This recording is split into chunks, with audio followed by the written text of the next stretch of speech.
Welcome to our April Farm to Table webinar hosted by the Celiac Research Center at Harvard Medical School and the National Celiac Association. I'm Lee Graham, Executive Director of the National Celiac Association, founded in 1993. The launch of NCA's Feeding Gluten-Free initiative in response to the need at food pantries has exceeded our expectations. Up to now, we have shipped $450,000 worth of gluten-free food to food pantries in 29 states. But even so, the need continues. Food pantries tell us that the demand is 2 to 3 times more for gluten-free families than ever before. And we've heard stories about moms and dads skipping meals so their celiac kids can eat gluten-free. I hope you can help us, help those families in need by donating to our website, nationalceliac.org. Thank you. For today, you are welcome to ask general questions through the Q&A feature, which is located on the bottom right corner of your Zoom screen. And here's a tech tip.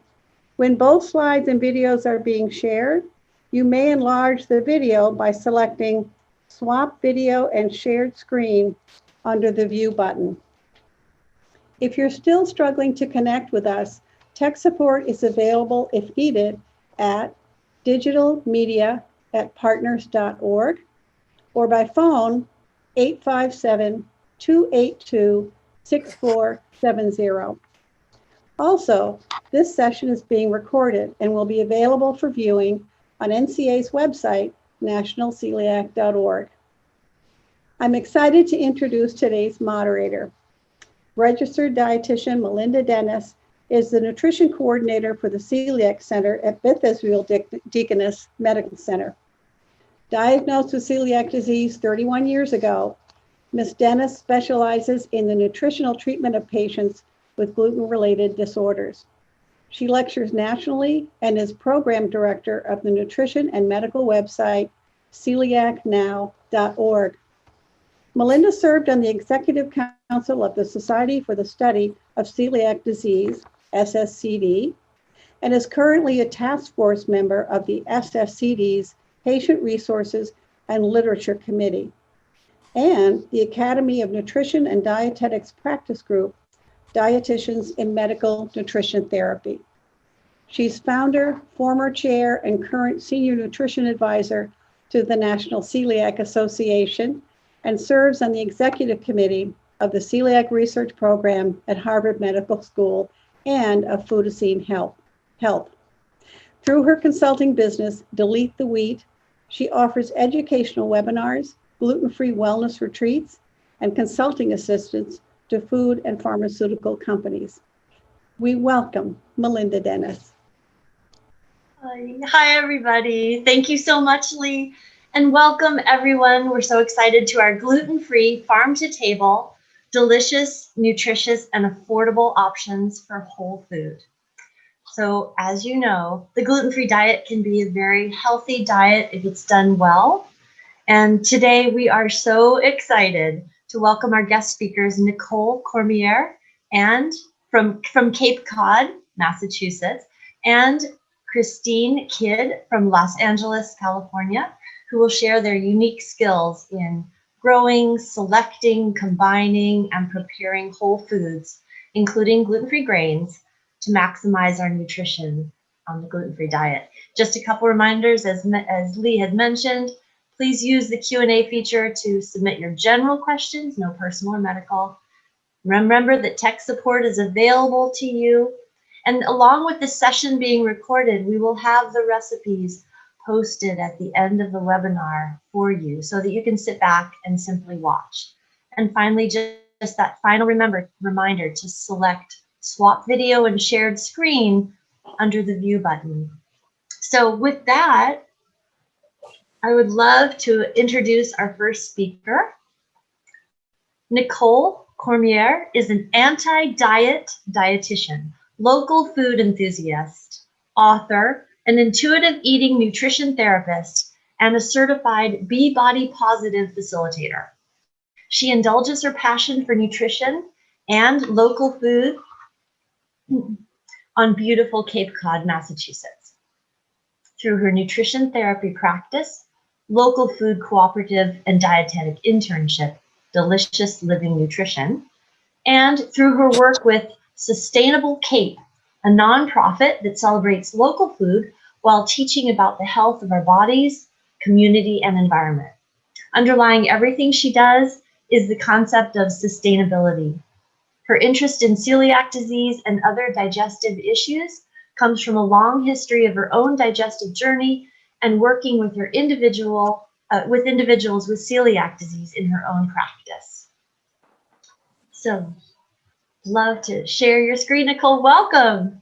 Thank you so much for having me. I'm going to go over and share now. All right, so gluten-free, farm-to-table, delicious, nutritious, affordable options for whole food.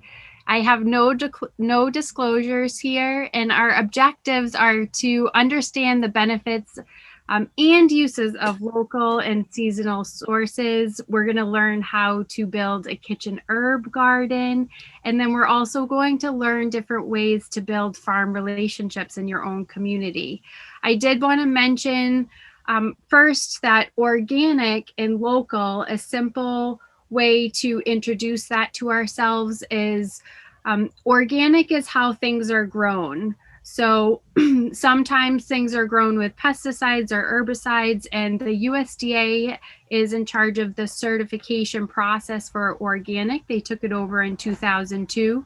So if you're interested in learning more about those standards, you can read more about it through some of the resources that I'll provide for you today. Now, local is something a little different, where we purchase food from either a local farm or a farmer's market or 50-mile radius. So that's local versus organic, little introduction there. So this slide is a great tool that if we're interested in diving into seasonal produce, and we'll go over a lot of the benefits of eating seasonal, this is a great way to start, and start with spring, see what's in season, maybe pick a couple new things to try in each season to introduce those to your nutrition practices. And I did divide them up into categories for you. So we have all of our dark leafy greens, we have different vegetables, we have herbs, and we have less fruits, but depending on where you are, definitely seek out your local seasonal fruits, because we grow things, a little differently all over the world, but the seasons are general. So thinking about, there's a couple of different ways that I like to think about, well, what are the benefits of eating locally? And I like to start off with the soil and thinking about all of the different minerals that are in the soil already that are required for us to even grow our food in the first place. So all of those vitamins and minerals are in the soil, and they get absorbed through the roots, and they travel through the stem and into the produce that we actually then harvest and consume. As soon as that fruit is harvested, or vegetable produce is harvested, that nutritional highway is closed. So oftentimes when you do buy something locally, it's going to be harvested closer to the time of consumption. So there may have been, most likely, more nutrients that got to travel to the produce before it was harvested. Versus if it had to travel a far distance, they may have had to harvest that a lot sooner so it could travel, and then it didn't end up getting as many nutrients in there. So those are some things to really think about as you're picking up your local produce, that there was all those nutrients that did that whole entire nutritional highway before it got to your plate. The nutritional content may vary with local food as well, because the crop varieties change. And as you speak and talk and have conversations with farmers, you may realize that they put a great deal of effort into thinking about what they are going to grow and what types of varieties they're going to grow. And each farmer chooses their varieties for different reasons. They may choose it for flavor, since they're standing in front of you trying to sell you their produce for the season. They're going to want something that is really nutrient dense, because nutrients equals flavor, and that's going to affect your experience with that food, versus produce that ends up in the supermarket. We want it to look nice and we want it to be really sturdy for travel. So those farmers may be choosing different varieties for different reasons, so they can, their produce can make it further distances. So those are some of my favorite reasons for local, but in seasonal. So getting into eating in season. When we choose to invite eating seasonal foods into our nutrition practices, we do have the benefit of potentially getting more nutrition on our plate. We are also practicing sustainability because we're using foods that are available to us, and not everything is in season all of the time, but the supermarket sometimes makes us think that we can get whatever we want whenever we want. And it's a really beautiful process to, you know, take yourself through and see how that feels for you when you're experiencing each of the seasons and really appreciating what that season has to offer, no matter where you are. If you're in California, the growing season is most likely all year round, but then it may change in different areas. You're also adding a lot of education for eating in season because you're educating yourself along the way. If you're trying something new, you can take a pause and look up that one particular new item to the table that is in season, and maybe share it with others that you're eating that meal with. And then you're also connecting yourself to the environment, because no matter what environment you're in, you can learn to care for the environment by choosing foods that are locally grown, and that is going to have some impacts on your environment. And we'll get a little bit more into that. But the appreciation for food can definitely, I feel, support our digestion in itself, because we're just changing our experience with our meal sometimes, and that has a lot of benefits on its own. So again, that new relationship, all of those things work together with trying something new in each season. And if we have, sometimes I think it's fun to see like what comes up for us when we're experiencing different foods, and we all have a history of, and maybe some attachments to specific foods, whether we had a bad experience or a great experience. And I think it's important to pause and recognize, you know, if you didn't like something at some time, like beets, for instance. Like I have a beet here. Sometimes my clients will either absolutely dislike beets or they will love them. And sometimes we have to try something multiple different times in different ways, maybe from the farmer's market versus the grocery store, or a different variety. And we could have a new experience with that food, and that's going to change the amount of nutrients that we can put on our plate if we're trying new foods and getting that diversity in our gut microbiomes that we'll touch on a little bit as well. So the connection to our food really does have a huge impact when we meet our farmers. And there's lots of different places to meet your farmers. At the farmer's market is a great place, but after you go to the farmer's market, you could also have a conversation with them, develop a relationship with them, and then maybe visit their farm, and you could ask for a tour of their farm. And that's going to really connect to your food even more. There's going to be a story to tell with your plates. So getting a little bit more into certified organic, like I mentioned, it is a USDA regulated. What that means is that there aren't going to be any genetically modified organisms in those plants. There won't be any synthetic fertilizers. There won't be any synthetic pesticides or herbicides, but it still may be a mass production. There's a lot of very large organic farms, which is great. They do tend to use a lot of water. they could have a higher carbon footprint because they're traveling longer distances to get to you.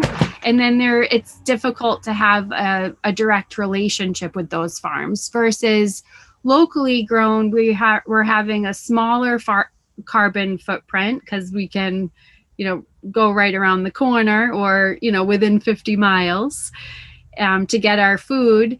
And then there's that benefit of having fresh and maybe more nutrients because it was harvested closer to the time of consumption. Locally grown is often organically grown. However, we can have that conversation with the farmer, and it doesn't necessarily mean that locally grown is organic, but it could be. And you can ask the questions like, how do you grow your food? Or do you use organic practices? If a farm doesn't have isn't certified organic, it doesn't mean that they're not practicing organic practices. And I think that's a really important point to make. It's very difficult. It's a lot of work and very time consuming for farms and expensive for farms to be certified organic. So ask some questions and see what you can find. You're also supporting your local economy. You'll get a seasonal supply when you buy locally grown. It's not always organic, like I mentioned. Could be fewer dairies and fewer meat producers than the grocery store or organic, but it's still available. So how do we connect and build these farm relationships? I think, the farmers markets is a great first step, and then maybe a gateway into visiting some farms. But you can also use the websites that I put as resources on the right-hand side of the screen for exploring your particular area. These are all national and can help bring you in the direction that you need to go into to find what is locally specifically around you. But the sustainableagriculture.net is a fabulous website for that.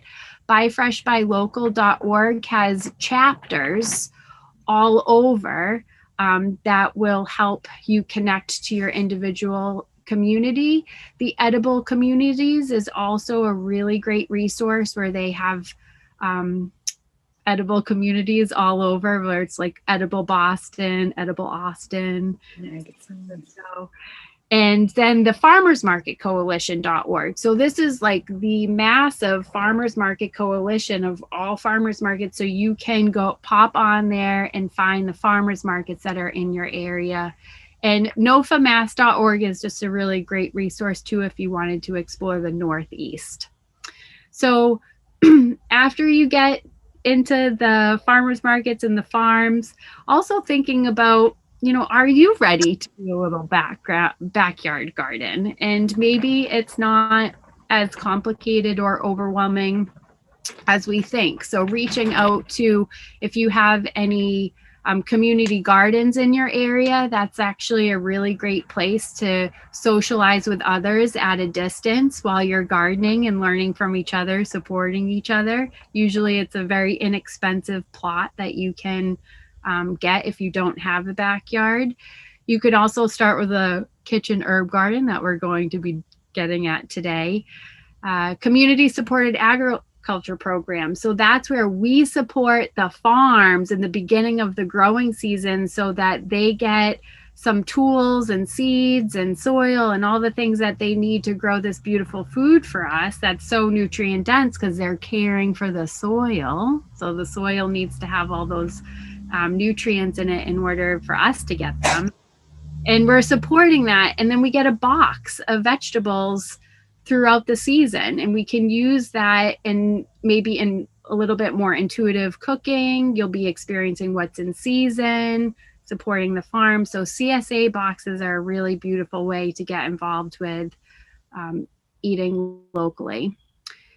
It's also great to check in with farm to table restaurants. There's a lot of chefs that you may see at the farmers markets. One of my favorite things to do is see what chefs are walking around the farmers market from the local restaurants.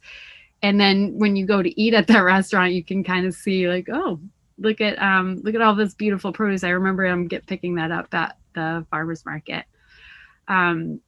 There are a lot of really great resources in the websites that I listed on the right-hand side that will lead you to the farm-to-table restaurants if you're interested in experiencing that. So, and then food cooperatives. So those may be stores or they may be groups in your area. And that's a great way to bulk buy produce or, other things that you may be interested in. I know with food cooperatives in bulk, we always want to make sure that we see a label that's listed gluten-free. So just a little reminder there for us here. So now we're going to switch gears, and I'm going to turn my screen over to our produce, our spring seasonal highlights.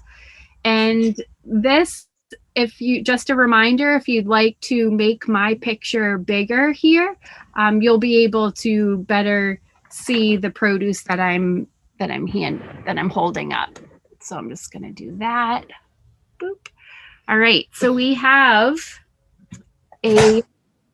a lot going on here on the table, but we'll start with mushrooms. So there's a lot of different varieties of mushrooms, and there's a lot of farms growing a lot of different types of mushrooms. But right here we have a shiitake.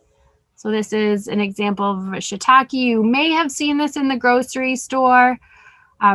It brings a great flavor for broths, but maybe for some of the other things that we have listed down there in the spring seasonal recipes like stir fries, great. There's also oyster mushrooms that are just a little bit different, and they have a little bit more of a mild flavor to them. And if you get mushrooms that are, maybe you bulk order them or you're at the market and you want to get more, you can also dry them and use them at a future use. So always keep that in mind. So we also have beets here. So root vegetables is always something to highlight, even in the spring, because a lot of times they're storage crops. So they're going to be kept all winter. And when farms harvest their storage crops, like carrots, they actually end up bringing more sugars into it. So you get a sweeter carrot. So winter carrots are actually my favorite. So if you haven't had a winter carrot yet, I definitely recommend trying them. I chose for our root vegetable beet to do a golden beet because there's definitely a different experience there. So if you've only had red beets and you're looking to try something new, definitely try out the golden beet. It definitely has a mild flavor and it doesn't spread its red juices everywhere. Let's see. We have asparagus is coming into season in the spring. So asparagus is amazing, but sometimes because it's available in the supermarket all year round, it loses its like specialness to it. So I like to try to really keep it in mind that it is a spring vegetable, it's a spring crop, and to really enjoy it this time of year. So we have a great recipe, and all of these recipes we're going to be giving you the recipes at the end of the presentation. This is an example. And so asparagus millet soup we have down there for you. So asparagus is great, but spring season, this time of year, we have one of my favorite things to forage, but you can also get it sometimes at the farmer's market. You can also get it in the supermarkets, are dandelion greens. And so dandelion greens are very cost effective, especially if you pick them. But they're actually really great for putting into salads, into soups, and they're full of vitamin C. Next, we have another favorite. This is a tuber. So a tuber, sunchoke or Jerusalem artichoke, they spread very quickly. So farms definitely want to try to keep them contained, but it tastes a little bit like a potato. It has a little bit of a nutty flavor to it. And you can slice them and roast them put them in soups. You can also slice them and blanch them, and put them in the freezer if you get a lot of them all at once. And then we have Bok Choy. So Bok Choy, this is a little bit of a smaller one. They come in all different sizes. There's baby Bok Choys, and then they can get really big depending on the variety. But Bok Choy is really high in vitamin C, which is really great for your muscles and cell recovery. And then mustard greens. So this is a great example of mustard greens. Very high in vitamin C, has a really spicy flavor to them. But when you get them at a farm, you might see things like, oh, there's a mustard green blossom here. And they're just going to look a little bit different than what we get in the grocery store. But they're just as delicious, if not more. And let's see. Rhubarb. Rhubarb is another amazing spring vegetable here. And let's see, definitely high in vitamin C. I was going to say one other thing. And then we have leeks. So leeks are actually, these are overwintered as well. So they are going to be a little bit sweeter, and leeks are a great alternative for using onions. So just a couple highlights, because Kristine is going to go over how to cook all of our grains. And our grains are quinoa, millet, and buckwheat. So just a couple things about buckwheat. It's actually a pseudo cereal, which means that there are seeds that are consumed as a cereal grain, but actually they don't grow on grasses. And so, despite the name, they actually are gluten-free. So buckwheat is a really great grain to incorporate. Buckwheat is a good source of protein and fiber, so it can be really helpful for balancing blood sugars. It has copper, magnesium, phosphorus, and then Kristine will go over all of the cooking methods for us. The other grain that we have is millet, and it's a really tiny, small, round grain, and it's considered an ancient grain. And it's used for human consumption, but we also use it for livestock and bird feed. It has a good source of protein, good source of fiber. So again, great for balancing blood sugars, but it also has phosphorus, calcium, and magnesium. And it can help with cholesterol levels as well. And lastly, we have quinoa for today. And this is also, although quinoa is prepared and consumed like a cereal grain, it is also categorized as the pseudo cereal. And it's another excellent source of protein and fiber. So we really chose some really great grains for you to learn about today. It is a complete protein, meaning that it does contain all of the essential amino acids that our body cannot synthesize on its own.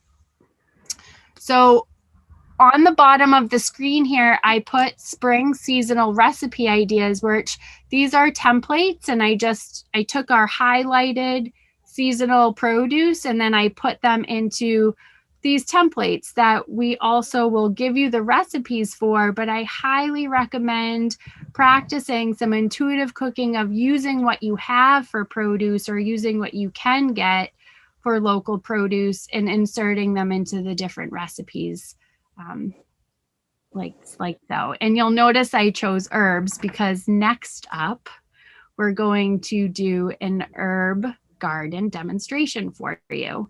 And I'll explain a little bit of where I am first, and then we'll do the demonstration and you'll get to meet a local farmer in my area named Matthew Milan. So this is what we would need for doing an herb garden. And as we look over that, I'm just going to ask Matthew to come down here. So if you are interested in doing your own herb garden, you're going to need some compost, soil, seeds or starter plants, the sun, water, in maybe a garden or a window box and pots. Hi, Matt. Hello. Hi, everybody. There we go. I might come You're down gonna have lower. to come down Yep, lower. okay. So, Matt, where are we? So we're in my Walapini. It's an indigenous Argentinian thing that they used to do at least 1,000 years ago using glass, and you dig down into the earth. And at least in New England, it doesn't freeze here. It stays around 40 degrees all year round.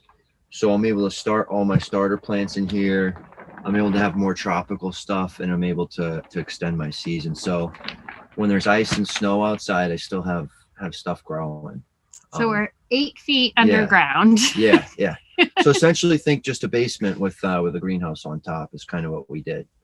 Great.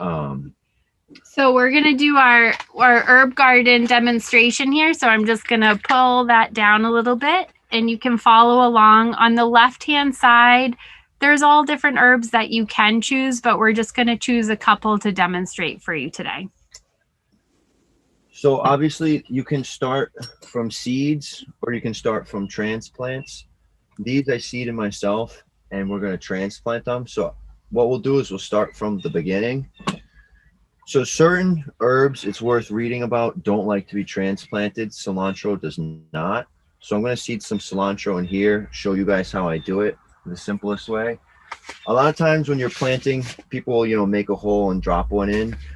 The reason I like herbs is you don't really need to do that. Most of the herbs play nice with their brothers and sisters, so you can have them tight together. So as far as seeding goes, if you don't want to look at the packet, or if someone gives you some seeds, usually the depth that you want is about twice as deep as the height of the seed. So a cilantro seed, also known as the coriander you see in the spice things at the store, you can't really see in my hand, I'm sure, but it's like about maybe 1/4 of an inch, maybe a little bit less. Yeah. So you want it to be, it's probably 1/8 of an inch tall. So you want to go about 1/4 of an inch to 1/2 an inch deep. And the way I do it with herbs to make it really nice and quick is I just sprinkle them on top of the dirt, make sure they're a little spread. And then I'm just going to sprinkle a little bit more dirt on top and just lightly flatten it out. You don't want to push down too hard. And then you can just spray it wet, or you can just use a little watering can. I like to use the sprayers before the seeds germinate and pop up. It kind of helps keep the soil level. So we just seeded the cilantro. You see how quick that was? This will be probably 3, 4, 5 solid plants, and we'll be able to cut from it and then get more herbs as the year goes on. So that's if you're just doing the seeds, you can follow that. And then if you have your plants, that's what we're going to use a window box next. And remember, compost and soil is always most important. We want to get those nutrients into the plants. Okay, so today I'm going to do 1 parsley, 1 sage, 1 thyme. And a lot of times you're going to buy this stuff at the nursery or at a farmer's market. And it'll come in something small like this, some sort of plastic pot. This, sometimes I feel like for beginners, is the hardest part. So if you take a knife, any type of knife will work, and you just go around the edges, slide it down. And you don't want to go like this. You just want to go straight down with the line, because you'll hurt the roots if you do that. And go around all 4 edges just to kind of separate it. Remember, all those nutrients need to travel through the roots. Yeah. And then this part can be a little scary for some people. You put your finger on the bottom if it's one of the more flexible ones. And if you can't get it out, you can kind of just tip it a little bit. And if you bought a good plant, it should have lots of roots, and they'll stay in one piece like that. If you have the roots around like this, they call that kind of root binding. When they're running around, you want to pull them down so that they're going downwards into your soil. Sort of help train them on the right path. So you pull them down like that. And then when you transplant, you want the level of the plant that you have here to be equal to the level in the dirt. So just move it aside. I use my fingers. You can use a shovel if you don't want to get dirty, but I don't know why you'd want to garden and not get dirty. And you put it in the hole. You make a hole about 1.5 times the width of the actual square or circle of the plant that you have. And then you put it in, and you just bring the dirt even to that level, and you just lightly tamp it down. Oh, I forgot. I also have this onion here, and I wanted to show you guys this one because if anyone eats onion greens, this is probably the best thing that you can possibly grow. It's called an Egyptian walking onion, and it literally does walk. It gets bulbs at the top, and then those bulbs are going to fall off and reseed. So you plant one of these, really just one, and you have onion greens forever if you have a decent amount of space. So with something long roots like this, you want to stick your finger down and really let the roots get down in there. And then for an onion green, you want to have the level of the soil just to where the bulb stops and the green starts. And then you tuck it in nicely like that. And we'll have onions for a long time in there. And then, sorry, you want to say something? Nope. And then we just have two more. So we're going to do thyme next. And these herbs can be used in so many different ways. You can use them in the recipes that we had shared, and we'll share the copies with you. But you can also make your own teas. You could dry your own herbs and then store them in your pantry. So there's so many different, or you could even infuse your water with them. So, and there's so many benefits to these herbs. So just definitely incorporating them into your nutrition practice is exciting.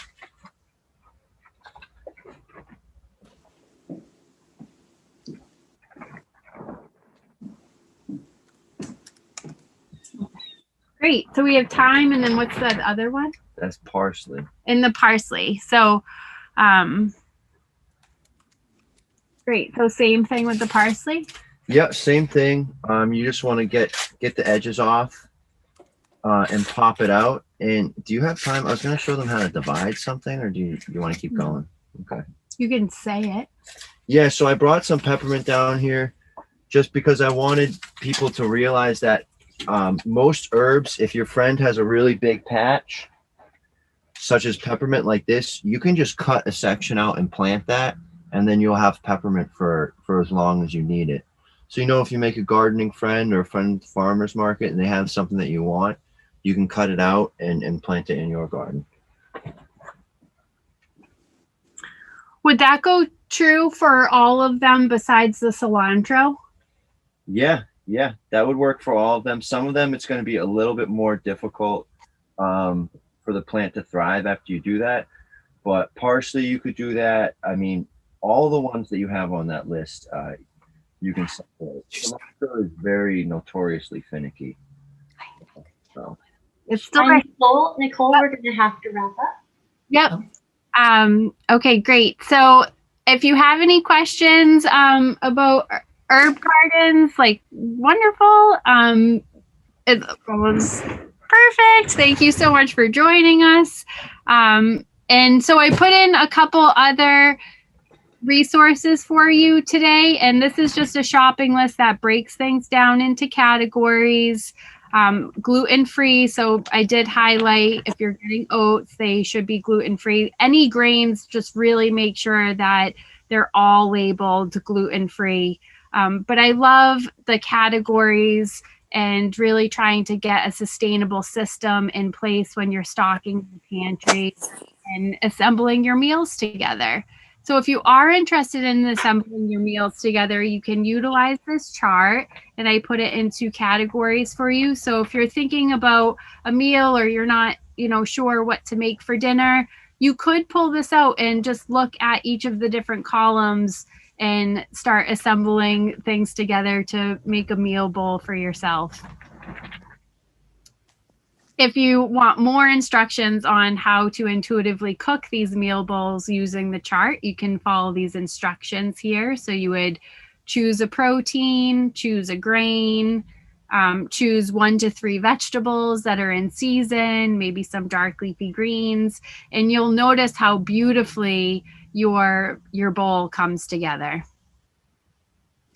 If you're looking for some flair, you could add like some different curry spices here. You could add some Italian spices here, but these are just 2 examples of following the intuitive cooking steps, using the chart, and then adding some flavor. So we're just trying to simplify things in our nutrition practice so we don't have to overcomplicate it, and it can still be beautiful, delicious, seasonal, nutrient dense, balanced for your energy levels and your hunger throughout the day. If you want to take something on the go with you, you could use a jar and kind of assemble it in this way where you have like about a half a cup of protein with your vegetables, your greens, whatever grain you choose, gluten-free, of course, and then topping it with some of the fresh herbs that maybe you saw today. And then I think it's always really important to just center ourselves before we have a meal, and we're giving all of the appreciation of, you know, each ingredient that's a part of your meal, and how, you know, you can try to connect with it with observing it in its whole form, feeling it, smelling it as you're cooking it. But then as you sit down for your meal, like just thinking of all of the hard work that went into that meal, thanking the sun, thanking the earth, the soil, you know, the garden that it came from, the farm, the farmer's market, the plants, like all the things, and then enjoying every bite of that. So thank you so much. I appreciate your time with me today, and I'm handing it back over to Melinda. Thank you, Nicole, very much. We're going to move straight on to our next speaker so that we can join you both for questions and answers afterwards. Next up is Kristine Kidd.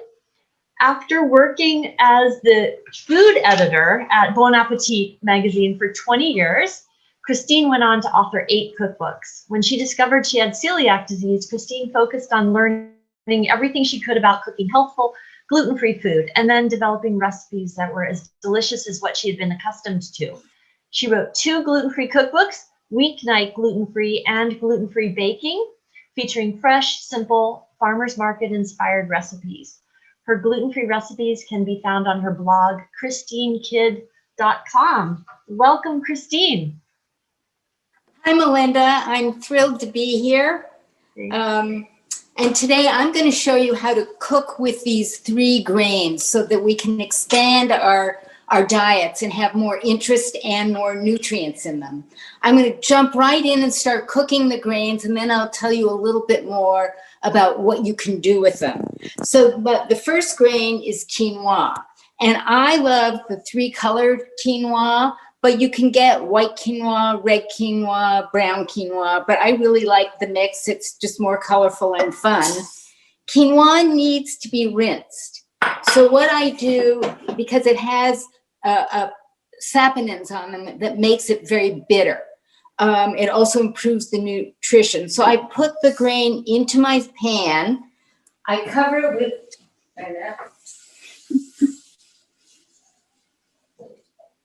with about 2 inches of water. Then I just swirl so the water gets throughout. I let it sit for about 2 minutes. You don't have to worry about the exact time, but about 2 minutes. And then I drain.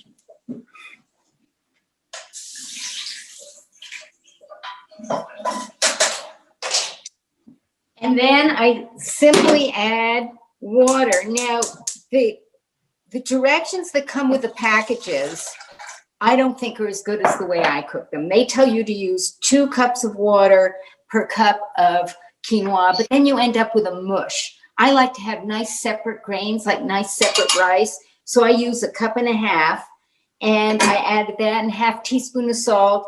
I'm going to bring it to a boil, turn it very low, and cook until all the water is absorbed, which will take about 18 minutes.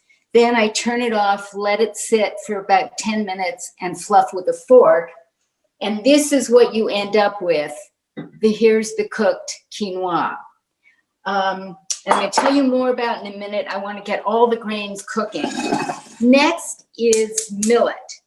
And millet is these tiny, tiny little grains. They're very small, and they're very bland. So I like to toast the millet first. So I take my saucepan, and I put it on a good high heat, and I toast the millet for about 4 minutes.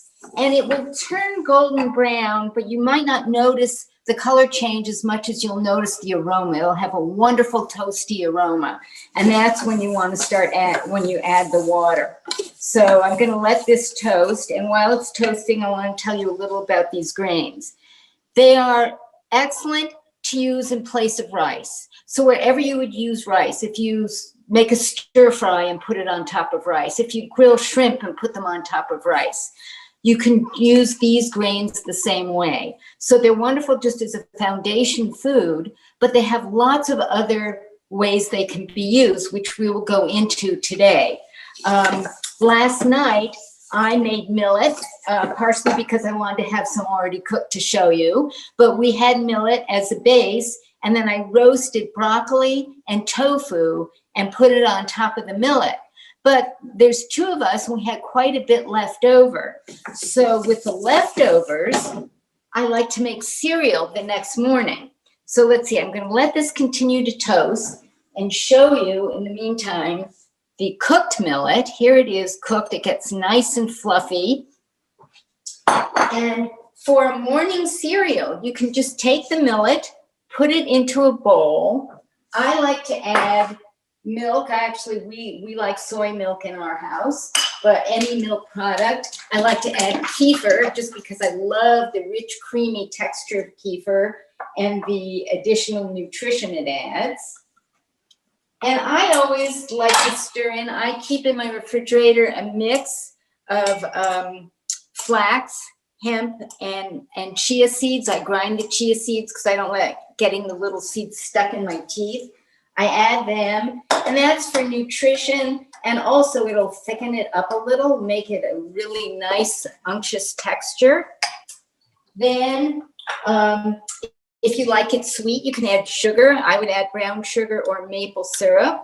I actually try not to eat much sugar, so very surprisingly, I like to add fresh cracked pepper. No sugar and fresh cracked pepper. Then, whatever fruit is in season, and right now I'm in California, we have beautiful strawberries, of course, bananas we find year round. We also are already getting blackberries and raspberries. They're coming up to California from Mexico. And my husband is reminding me that our millet is toasting. You can't probably, but we can hear it sort of crackling and toasting. And it's starting to smell this wonderful toasty aroma. And you know, when you cook, if you enjoy the smells and the sounds, you can enjoy your food that much more. And they will also both tell you when your food is ready for the next stage. And you probably can't see the color change, but it's a little more golden than it was to start, but it has this wonderful toasty aroma. So now I'm going to add in water and salt, olive oil or butter, whichever you prefer to use, and a little bit of salt. And I'm going to put this on the back burner and let that cook. The millet takes about 15 minutes to cook. The quinoa takes about 18 minutes to cook, but I'll put the millet on a really low heat, cover it, and let it cook until all that water is absorbed. One last thing on the cereal, and by the way, this was millet. It could be the quinoa, it could be the buckwheat. The wonderful thing is that this was left over from dinner last night. So it makes breakfast, you get this delicious, nutritious breakfast in just moments. So all I'm doing is putting it in a bowl and measuring. I like to add nuts on top. And here you have a wonderful cereal all ready to go that took moments in the morning. You can do the same thing. You can turn it into a hot cereal by adding milk, soy milk, whatever milk or milk substitute you use, and heating it up in the microwave. The exact same thing, heat it in the microwave, then I like to add kefir and the flaxseed, and then fruit and nuts. Next, while these are cooking, we're going to talk about kasha or buckwheat. Buckwheat is one of my favorite of these cereals. It has really earthy, wonderful earthy flavor. Kasha is toasted buckwheat, and I prefer the toasted buckwheat. I think it has a richer, earthy, wonderful, wonderful flavor. And this is easily found in the Jewish section of almost every supermarket. So I prefer the Kasha, which is toasted buckwheat. And buckwheat comes two ways. It comes cracked, and this is medium granulation, which is actually texturally my favorite, or you can find whole buckwheat groats. So they're the same item, but this is the whole groats, and they cook up their larger piece. But I love the medium granulation, so we're going to go with that. The way I like to cook Kasha or buckwheat, it would be the same for both, is I take an egg. I just beat the egg with a fork to break it up. I add the Kasha or buckwheat, and I stir it until it's coated with the egg. If you happen to not be eating eggs, then you can just toast it in olive oil instead. And all of this will be detailed on the recipes that you're going to get at the end. So all I've done here is I'm getting the Kasha completely coated with egg. And then I bring it over to a dry saucepan that's over high heat. And I add the buckwheat. And I stir it until it's dry and the grains become individual. You can see right now that they're stuck together by the egg, but as it cooks, the grains will separate and become individual, and you'll also smell the wonderful toasty aroma. In the meantime, I've brought water, oil or butter, and salt to a boil and just turn that off. So I've covered it so it's nice and hot, and so that's ready. One of the great things about Kasha is it cooks in 8 minutes. Once you've added the liquid, it cooks in 8 minutes. So if you've come home, you're tired, you want to eat, rice takes 30 to 40 minutes, quinoa 18, millet 15, this takes 8. So this is a really quick way to get a base for a meal. A few nights ago, we had braised chicken that I braised with onions and parsnips, little white wine, and then we put that over Kasha. It's a wonderful, wonderful combination. So again, I'm stirring this until the grains are all individual. And it takes about 2 or 3 minutes to do this step. It's actually quite quick.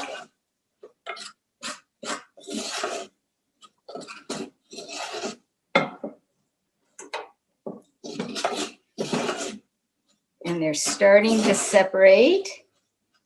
And I'll show you what they look like. You can also just feel them. Right now they're still sticking to my fingers and wet, so it's not quite dry enough. And what this process does is allows you to have individual grains. Again, instead of, I'm not looking for a porridge. Any of these can be cooked like a porridge for a cereal similar in texture to oatmeal, but I'm looking for something that's fluffier and more individual that I can then do many, many things with, and I can add lots of produce, vegetables, fruit, herbs, and we're going to do that in a couple of moments. So now the Kasha is starting to fluff up, be individual. Oh, I'm starting to smell that wonderful earthy flavor, aroma, which, of course, translates to wonderful earthy taste. All right, so now you can see the grain is fluffy, it's separate, it's not sticking to each other. I turn the heat to low. I add the already heated water and oil, and this tends to bubble up because this is hot, so just don't be surprised. This bubbles up, and there it goes. And I cover this and put it over a low heat, and that'll be ready in about 8 minutes.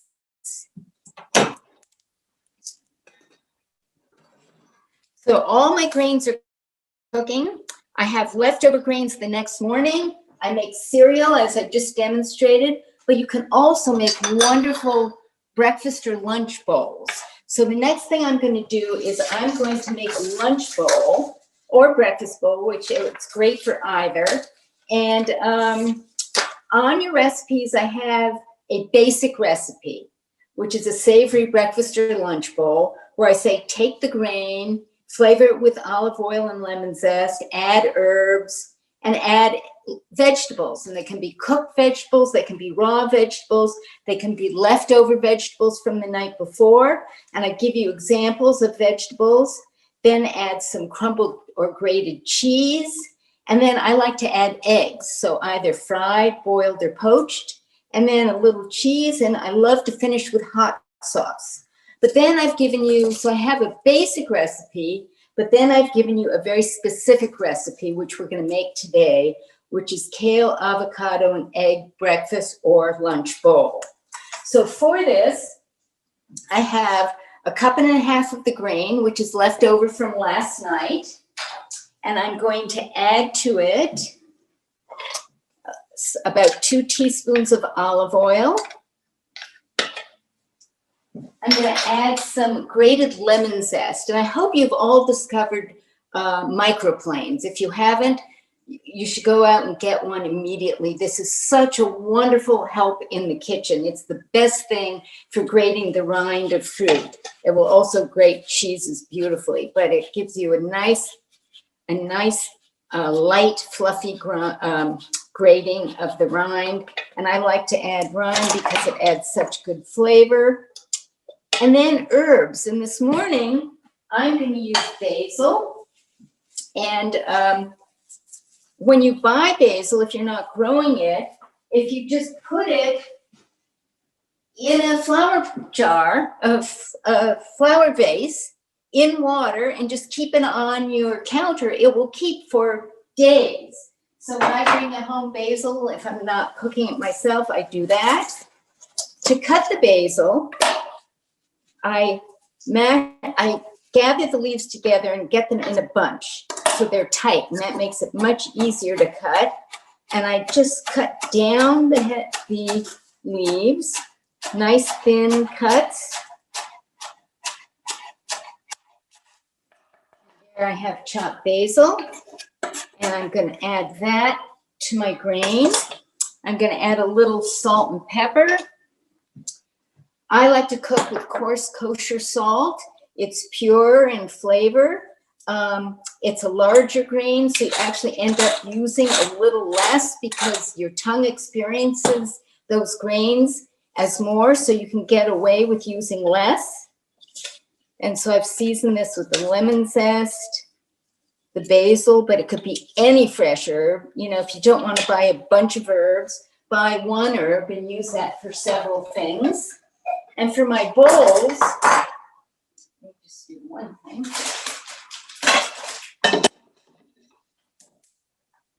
I'm going to divide this. This is enough for 2 servings. I'm going to divide this between 2 bowls.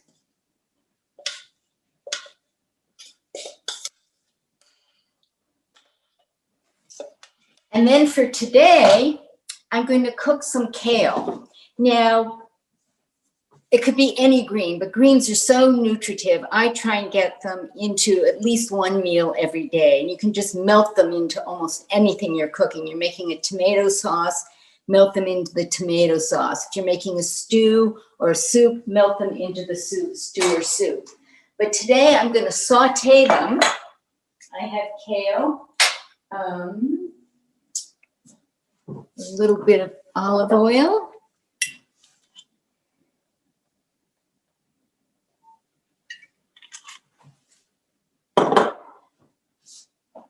Pinch of hot pepper flakes.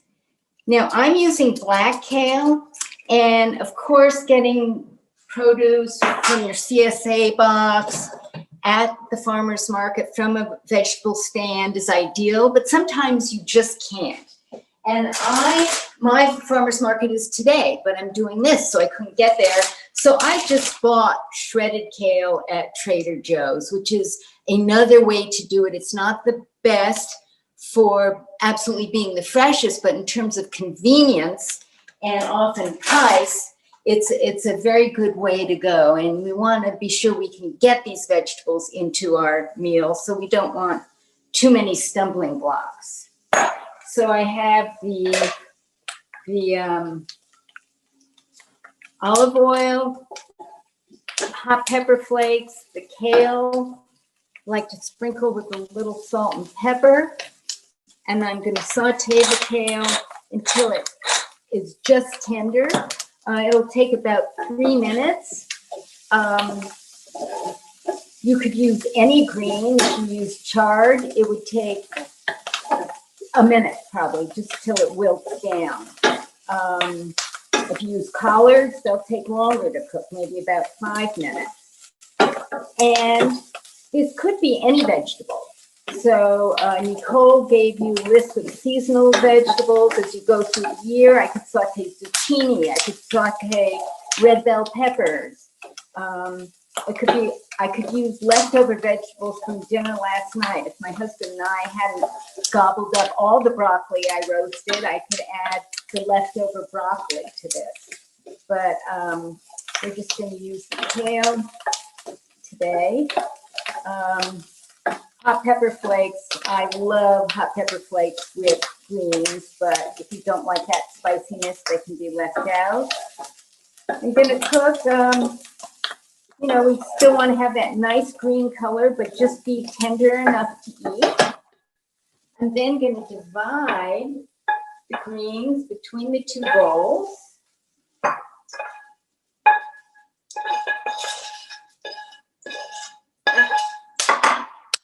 I'm just going to wipe out the skillet because I'm going to use it again in a moment.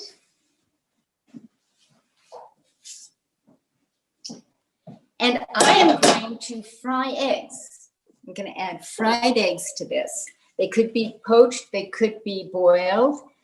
So I am using a nonstick pan to make that a little easier, and I'm going to show you my technique for frying eggs. I like to do medium-high heat to get the eggs started. And if you hold your hand above the oil, obviously not touching it, you can see if it's hot. Another way is to take a little flick of water, and you see how that sizzles. That means the oil is nice and hot. I'm going to break in my 2 eggs. We're each going to get an egg. Little salt and pepper. You could, if you like Aleppo pepper, which is a pepper from Turkey that's absolutely delicious, you could use Aleppo pepper on there. I have my top. There it is. Then I pour a little bit of water down the side of the pan, and I cover the pan, and the steam allows the eggs to cook on top as well as on the bottom. In the meantime, while our eggs are finishing, I'm going to take an avocado.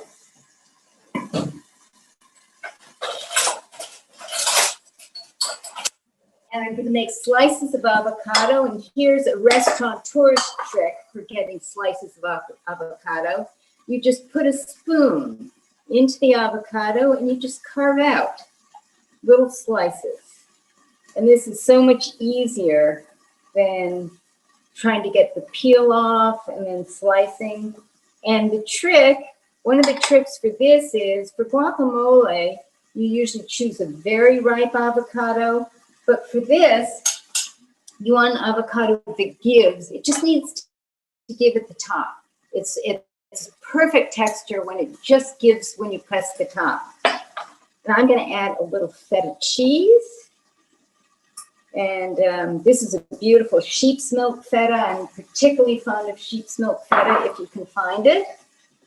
And now we'll see how our eggs, oh, look at that. Eggs are ready.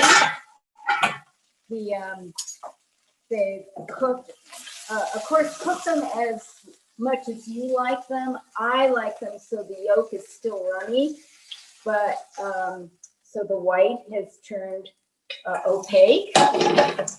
And then for final touch, I like to add a little hot sauce. And I have today sambal olek. I just sprinkle a little right on top of the egg. Sriracha is delicious, or just a salsa would be wonderful. And here in like 5 minutes is a breakfast bowl or lunch. And it was so quick because I had the grain left over from the night before. We should probably check our grains. I've been talking and not checking them. So the quinoa is still going. There's still lots of water in there. Millet, still plenty of water in there. And we're cooking until that has evaporated. I'm not sure how long I've taken because I've been focusing, but let's see how the kasha is doing, because that could be done by now.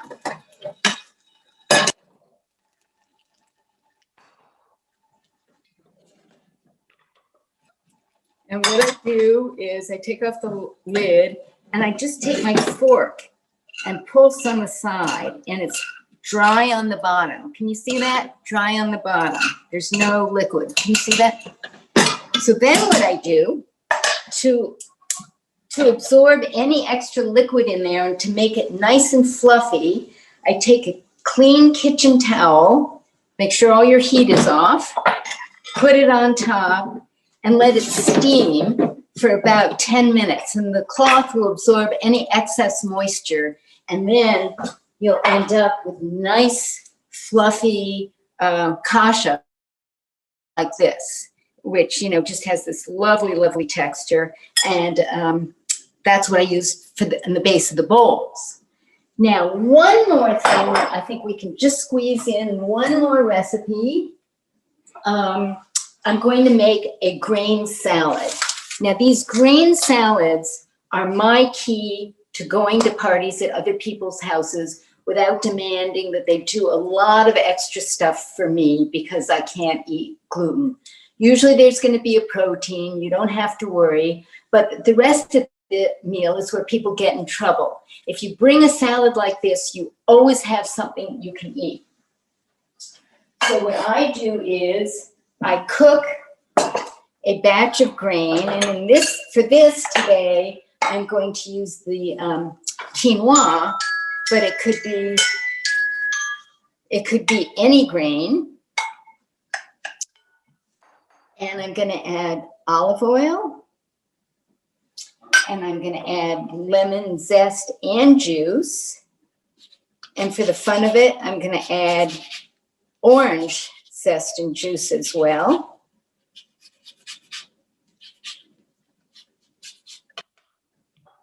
So I'm doing the zest of about half of each.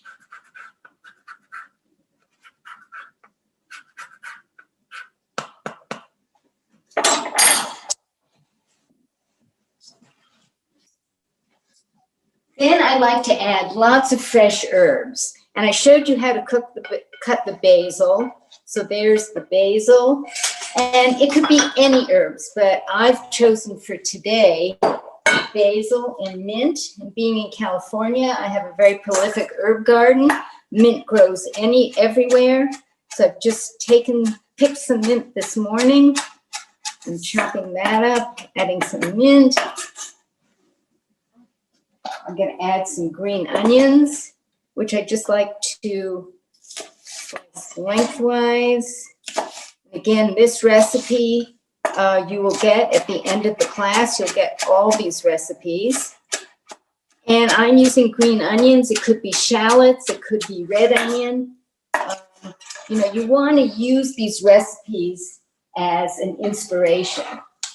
And I'm going to add a little serrano chili, just because you might have noticed that I love to perk things up with chili. And for the chilies, I cut out the seeds, then I slice lengthwise, crosswise.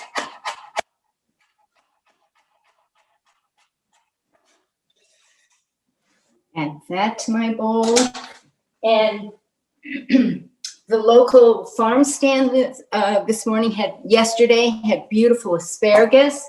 I cut the asparagus into bite-sized pieces and steamed it before.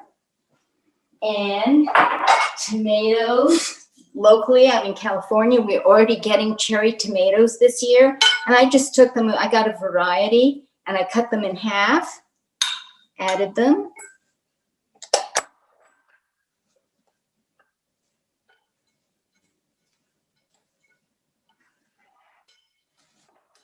I'm going to add a little of the orange juice and lemon juice. This could be vinegar instead. Best way to get, I think, to get juice is to take a fork, put it in the fruit, squeeze and twist at the same time. Much easier than getting out a juicer, than having to wash the juicer when you're using such a small amount. Doing the same with the orange. And here you have a wonderful salad you can take with me. You'd season it to taste with salt and pepper. And you can use whatever fruits and vegetables. Sometimes I sprinkle cheese over the top. Sometimes I like to take radishes and slice them and put them on the top. You can add nuts. But here you have a beautiful salad. So easy to transport when you go to dinner at someone's house. If you bring something like this, it's something everyone can enjoy, but you know you're going to get something major that you'll be able to eat and not be worried about the rest of the food. And I think my time is up, so let's Kristine, thank you. Thank you so much. And these are both just finished. Great. We raced through the kitchen with you. Thank you so much. What a great job, you two. Let's bring them both on. We have a few minutes for questions, and we have read through your questions, audience, so thank you so much. And we're going to actually, because we're running out of time, we're going to post some of the gardening tips and harvesting and gardening tips less than a week from now on the website. Just give us time to get those answers back from the speakers and ourselves. So I just wanted to ask the first question. It's very important. Obviously, we're looking for affordable and delicious. Where are you both sourcing your gluten-free grains, and especially if you found ways to buy them more cheaply? Of course, we're always looking for grains labeled gluten-free. So what do you do? And just really briefly from Kristine first. So my quinoa, I find very reasonably priced at Trader Joe's. For the millet, excuse me, I buy a nice big bag. The larger the bag you buy, the more economical it is. And this I actually got on Amazon. Whole Foods, of course, is a good source for lots of selection of gluten-free, Okay. but not the most economical. And I know Melinda has an idea of someone on the East Coast who's good for economical grains. Actually, Bob's Red Mill, for the audience, bobsredmill.com sells all of our grains that we need, and that's an option too. Nicole, you may not have your favorite gluten-free label grains. Just want to ask you. Actually, I'm in line with the Bob Red Mills, and then I usually find a brand that I like that is labeled gluten-free, and then see if I can get larger sizes of it. Okay, perfect. I want to mention one thing about Bob's. I've been there, and they have a separate facility for their gluten-free grains. They're not even processed anywhere near the other grains. Yeah, thank you so much. And that's a very key point. There was a question, any suggestions for ensuring the gluten-free status of naturally gluten-free grains in a farmer's market setting? And I think I might take that question if you don't mind. Okay, great. So as we know, once a grain is labeled or any product is labeled gluten-free, it's up to the manufacturer who's guaranteeing that if that product were tested, it would be under 20 parts per million. So unless a farmer is having the grain tested or bringing it in from somewhere else where it already has been tested, then that would be an issue. I would not myself, as a person with celiac disease, simply buy anything labeled quinoa or millet unless it was labeled gluten-free. And then the manufacturer has the onus on them. So we have to look very carefully everywhere we go, grains being so easily contaminated with gluten-containing grains. We have a couple of minutes. We decided we'd stay till 2:20. I hope that the audience is okay with that. For gardening, let's see. Oh, there was a question about mushrooms. And I just wanted to throw out to the audience. For Nicole, we think we're gonna field that over to you on how you dry mushrooms in the Q&A that we're gonna write up, if you don't mind. Yeah. But there was a question about mushrooms at being a high risk for gluten contamination.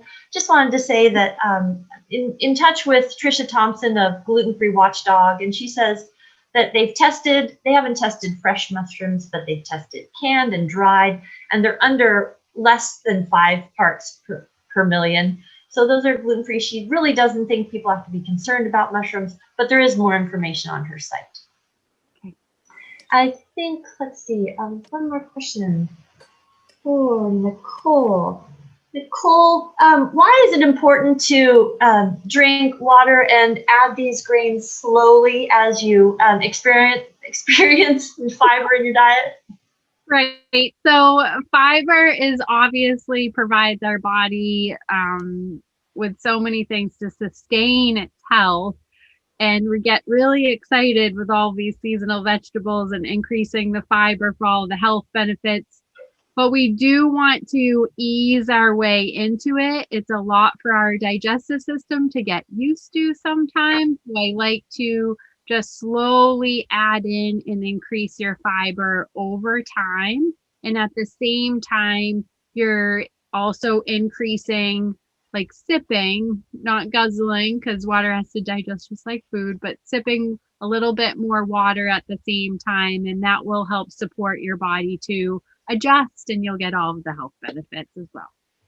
Thank you so much. We just want to make sure we got that in there. We need to drink water when we eat all this fiber. Kristine, back to you for a moment. Well, what other suggestions do you have for amaranth besides making porridge? Amaranth, personally, I think it is a textural problem that people are not going to enjoy the texture except as a porridge. The other way, of course, is baking with it, buying the flour and using it as a grain to bake with.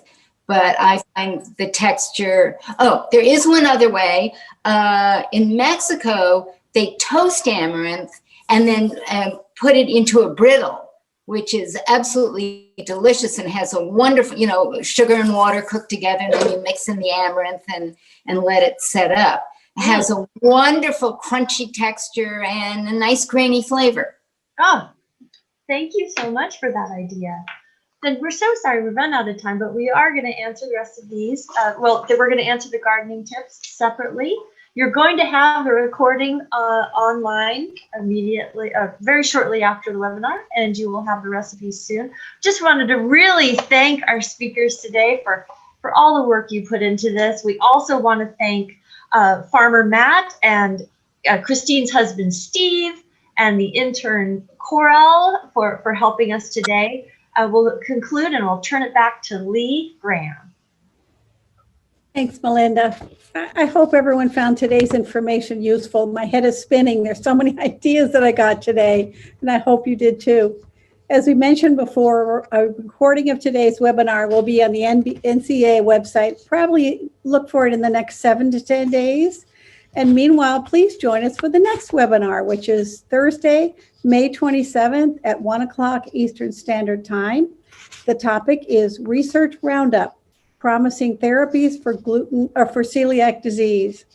Until then, stay well, and I hope we'll see you next month. Bye-bye.